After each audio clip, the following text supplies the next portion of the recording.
my name is Alan and welcome to Design Dummy. In this video, we will be discussing Adobe's file syncing feature.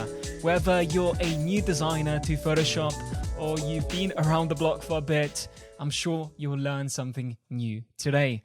Now, I have a little bit of a backstory to this particular feature in Adobe Photoshop and across the Creative Cloud, and that's a story of the fact that I've spent around 6 or 7 years actively working on platforms like Photoshop and within the software which is Photoshop, but I never had any reason to really diversify and use other softwares within the Creative Cloud package, even though I had access to it.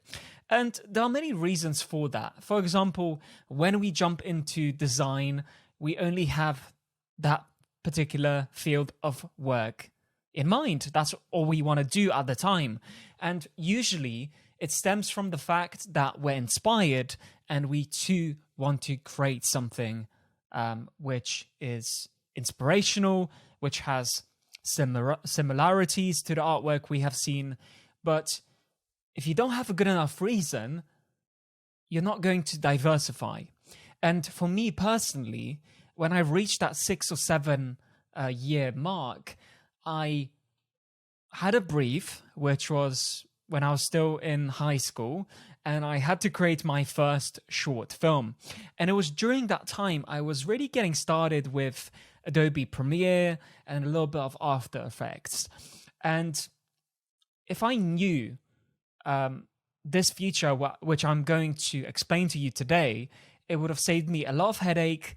I would have been more synchronized across the board. I would have been quicker and probably a lot smarter as well. Because if I've had 6 or 7 years of experience of Photoshop at that time, then I would feel very comfortable within this workspace.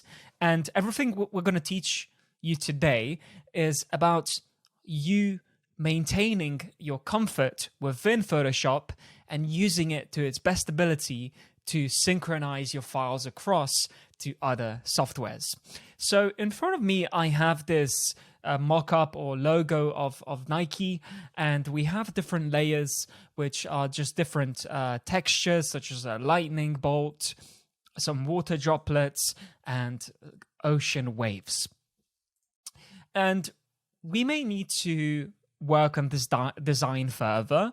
We may want to test these different designs and different workspaces. And there are different ways to do that. One way is to create multiple Photoshop files of the different textures. Another is to export JPEGs or PNGs in this case, if you want to maintain that transparency. But there is a much simpler method, and that's not to do anything altogether, but just continue working on this file as you are. So just to give you an example, right off the bat, if we save this file in its original black color, and we start with Adobe Premiere, I just found this, I guess, royalty-free footage on Pexels of this man zipping up his jacket. Let's just pretend this is somewhat of a Nike commercial here. So I'm just going to move my camera out of the way, as so. And then we're going to drag in our PSD file. It's the same exact file which we're currently working on that we have open inside of Photoshop. Now, just to make things a little bit more fun for you guys, just to give you a representation of the capability of what I'm going to show you, we're going to keyframe this logo. We're going to start with 70% here, and then we're going to move somewhere towards the end here, create another keyframe, and then put it all the way up to 100. So at this point, we can see that the logo kind of comes in and it starts getting bigger and bigger and bigger. So at this point, it's no longer a flat layer. It has a little bit of complexity to it, at least on the back end of the software. Now, as I've said, I want to be able to test the different textures as I work on this video. And just imagine, we've spent weeks and weeks on this timeline. We've built up lots of footage, lots of different graphics, and we need a quick way to make revisions and to work on this to finalize the product with our creative work that we do on Photoshop. So as I've said, we have a .psd file. Now, the simple thing that we need to do to test the different textures is make the new texture visible, hide the old texture, and go to File and Save. Now, as we go back to our Adobe Premiere workspace, you can see that that file has automatically updated. And that's it. That's pretty much it.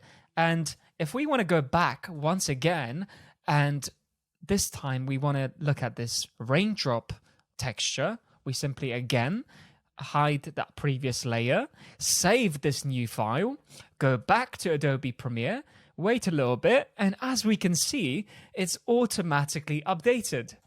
Isn't that amazing? We don't have to export JPEGs, PNGs, multiple files as PSDs. We can simply drag in our existing workspace and work on it magically, synchronized and in real time. Now, just to show you a few more examples of the exact same motion which we are going to tackle, let's just start on this blank logo here. We're going to open up Adobe After Effects. Now, I have this kind of pre-made template which I found on the internet here, and we want to kind of populate, I guess, this second box with our logo. Now, the way we are going to do that is by finding the media bin here, which correlates to this animation. Then we're going to hide this placeholder and once again drag in our logo as so. We cannot really see anything here, but just for reference, I know exactly how to scale it. So we're going to scale it about to so. That should fill in our main frame. And then if we go back to our final comp, yes, we can see our logo has appeared, in fact, in this animation. And there, again, this time there is more complexity as opposed to the previous Adobe Premiere timeline. This has animations and mathematical equations, etc. It's a little bit more complex in that sense. But once again, if we go back to Adobe Photoshop, we save this new texture like so, and then we go back to Adobe After Effects, we can see that that texture or that file has indeed automatically updated across. Saves you so much time and just makes things a lot easier. If you have a client and they are asking you for revisions, you just go back into Photoshop. You don't even need to touch the animation, or the Adobe Premiere timeline, and off you go. So I want to show you one more example, which is Adobe InDesign.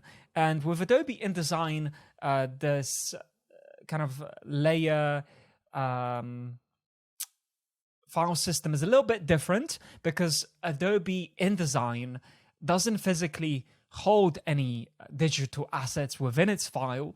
What it does is it's almost like a reference file, and it's pulling assets from what would be a folder on your desktop, for example. So if you have a newspaper which you're designing and you have 4 images which you've placed from your computer onto the workspace, it's going to pull those files from the default location which you've kept them. So if we just, let's say we create an A5 page here, like so, it's going to open up in just 1 second here.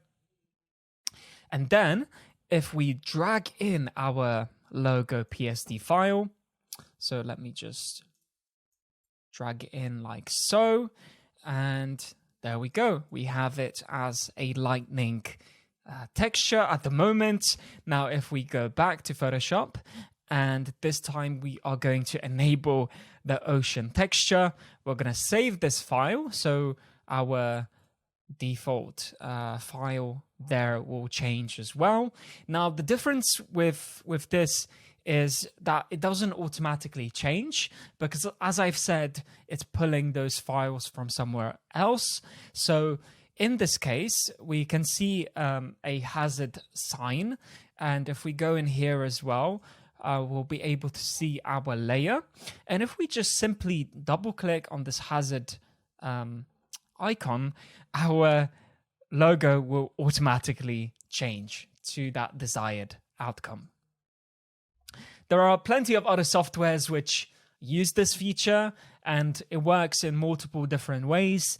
In certain softwares, it may not work as expected, but this is how I've been working, at least for the past 3 years or 4 years. And it just makes the workflow so much more efficient. If you build a business which is reliant on your clients providing you with a set file, and you've already created other assets which don't need to be modified, then your only job is to really just stick on Photoshop, make those modifications, and then make sure it's pushed across to the other softwares within Adobe Creative Cloud. So that summarizes today's video about file syncing within Adobe Creative Cloud. I hope you enjoyed it, and I'll see you in the next video.